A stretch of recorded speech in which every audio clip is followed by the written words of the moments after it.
शाहनवाज भाई के साले साद खान को गंदी गंदी गालियां, जिनकी ऑडियो अभी भी वायरल हो रही, उनके हाथों में खेलने का काम कर रहे हैं और अपना राजनीतिक भविष्य बर्बाद कर रहे। पहले तो इमरान मसूद खुद ही ऐसे हालात कर लेंगे, वो गांव में जाने के लायक नहीं रहनेंगे।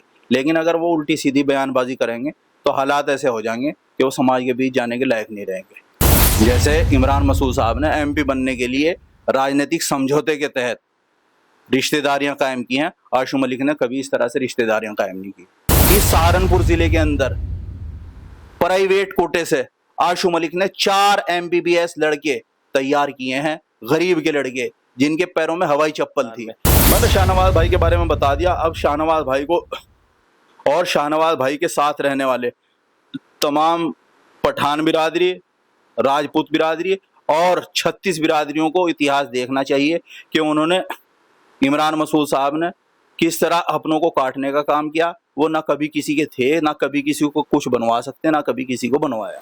जनपद सहारनपुर के अंदर इस वक्त आप देख रहे होंगे उठापटक चल रही है। जिस तरीके से इंडिया गठबंधन में कांग्रेस नेता इमरान मसूद और समाजवादी पार्टी से विधायक आशू मलिक में जिस तरीके की खींचातानी चल रही है, उसी पर बातचीत करने के लिए अब्दुल्ला तारिक जी हमारे साथ है। इन्हीं से जानते हैं वो किस तरीके से देख रहा है। जी अब्दुल्ला जी, आप देख रहे होंगे मेडिकल कैंप जहां पर गांव में लगना था, वहां से लेकर इमरान मसूद ने जिस तरीके से आशू मलिक पर प्रहार किया, उसे आप कैसे देखते हैं? देखिए भाई साहब, मेडिकल कैंप तो एक बहाना है। असल बात यह है कि जब तक रशीद मसूद साहब राजनीति में नहीं आए थे, उससे पहले सहारनपुर ज़िले में 3 घराने, मुसलमानों के 3 घराने राजनीति किया करते थे। कांग्रेस की राजनीति कैलाशपुर से महमूद अली खान साहब जो मंत्री रहे लगातार वो किया करते थे। उधर इमरान मसूद साहब के दादा मसूद साहब और राव मुश्ताक साहब निर्दलीय विधायक हुआ करते थे।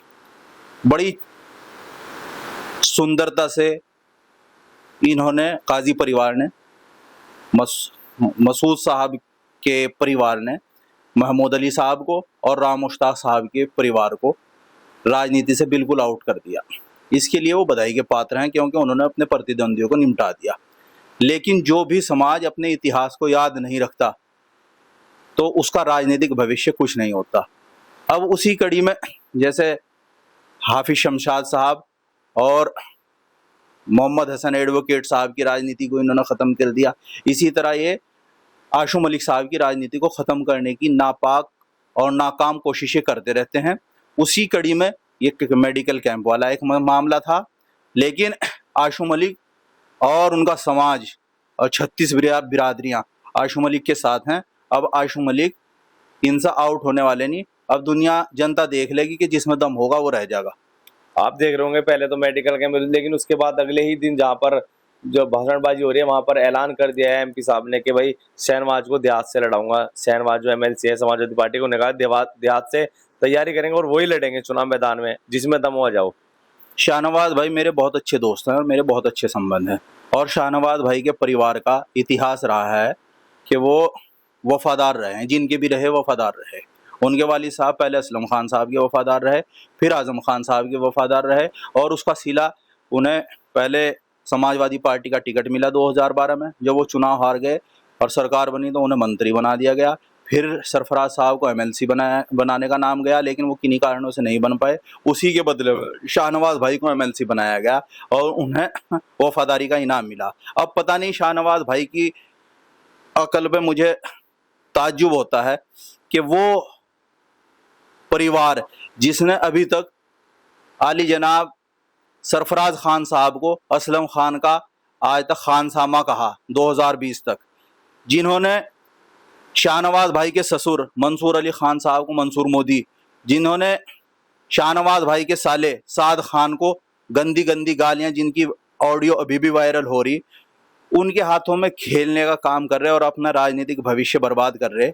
उन्हें होश के नाखून लेने चाहिए और अपना राजनीतिक भविष्य उनका सेफ जहां हो वहां पर राजनीति करनी चाहिए। क्या समाजवादी पार्टी के दोनों नेता हैं, एमएलसी साहब हैं और विधायक जी हैं आशू मलिक जी, क्या इनके बीच बातचीत नहीं होती? देखिए, बातचीत होती है नहीं होती वो तो उन्हें पता होगा, लेकिन आशू मलिक जो हैं, आशू मलिक एक ब्रांड है। सिर्फ ज़िला सहारनपुर नहीं, पूरे उत्तर प्रदेश नहीं बल्कि पूरे हिंदुस्तान में आशू मलिक का एक नाम है। और उन्होंने हर समाज के 36 बिरादरियों के, हिंदू मुसलमानों के, सबके काम कराने का काम किया है। लेकिन हम देखते हैं कि आपके समाज ने एक मीटिंग किया और उसमें कहा कि जो भी हमारे नेता को इस तरीके की बातें बोलेगा हम गांव में घुसने नहीं देंगे उसे। तो क्या अब एमपी साहब की एंट्री बंद है क्या गांव में? देखिए, पहले तो इमरान मसूद खुद ही ऐसे हालात कर लेंगे वो गांव में जाने के लायक नहीं रहेंगे, लेकिन अगर वो उल्टी सीधी बयानबाजी करेंगे तो हालात ऐसे हो जाएंगे कि वो समाज के बीच जाने के लायक नहीं रहेंगे। ये बातें खत्म नहीं हुई थी कि छुटमलपुर में एक पंचायत होती है, वहां से ऐलान करते हैं कि भाई मालिश करके टिकट नहीं लाया, मैं अपने दम पर टिकट लाया हूँ और मेरे नेता प्रियंका गांधी और राहुल गांधी ने मुझे जितवाया। वो आशु मलिक का और अखिलेश यादव जी का कोई अपने उसमें योगदान नहीं मानते। देखिए, जिन भद्दे अल्फाज का इस्तेमाल इमरान मसूद करते हैं वो उनकी परवरिश जिन हालात में हुई या उनकी सभ्यता को दर्शाता है। आदरणीय नेताजी मुलायम सिंह यादव साहब को आशु मलिक साहब अपने गुरु ही नहीं बल्कि अपने पिता तुल्य मानते थे, और नेताजी भी अखिलेश यादव की तरह ही आशु मलिक को भी अपना बेटा मानते थे। अगर अपने पिता तुल्य बाप की खिदमत करने को के लिए इमरान मसूद इन अल्फाजों का इस्तेमाल करते हैं तो ये इमरान मसूद की संकीर्ण मानसिकता का परिचय दे रहे हैं। लेकिन मैं साथ में ये कह देना चाहता हूं कि आशु मलिक ने अपने राजनीतिक फायदे के लिए अपने रिश्तेदारियां कायम नहीं की हैं। जैसे इमरान मसूद साहब ने एमपी बनने के लिए राजनीतिक समझौते के तहत रिश्तेदारियां कायम की हैं, आशु मलिक ने कभी इस तरह से रिश्तेदारियां कायम नहीं की। उन्होंने ये भी कहा कि मैंने आशु मलिक जी को विधायक बनाया, मेरी पीठ पे छुरा घोंप दिया। और आशु मलिक तो विधायक नहीं बल्कि एक नेता हैं।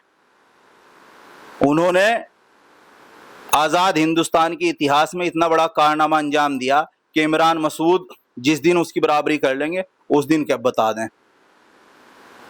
आज़ाद हिंदुस्तान में 1987 में मलियाना और हाशिमपुरा के अंदर कांग्रेस की गद्दार सरकार के इशारे पर, गद्दार सरकार के कहने पर बीजेपी ने 8 साल में अब तक 47 मुसलमानों का कत्लेआम नहीं किया, लेकिन कांग्रेस ने एक रात में मुस्लिम नौजवानों को उठाए, पीएससी की गाड़ियों में भरे और हिंडन नदी में गोलियों से भून दिया और 20-25 सालों तक उनके मुकदमे चलते रहे।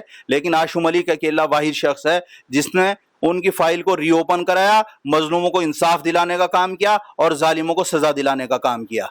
और एक बात और कह के अपनी बात खत्म करता हूं कि इस सहारनपुर जिले के अंदर प्राइवेट कोटे से आशु मलिक ने 4 MBBS लड़के तैयार किए हैं, गरीब के लड़के जिनके पैरों में हवाई चप्पल थी।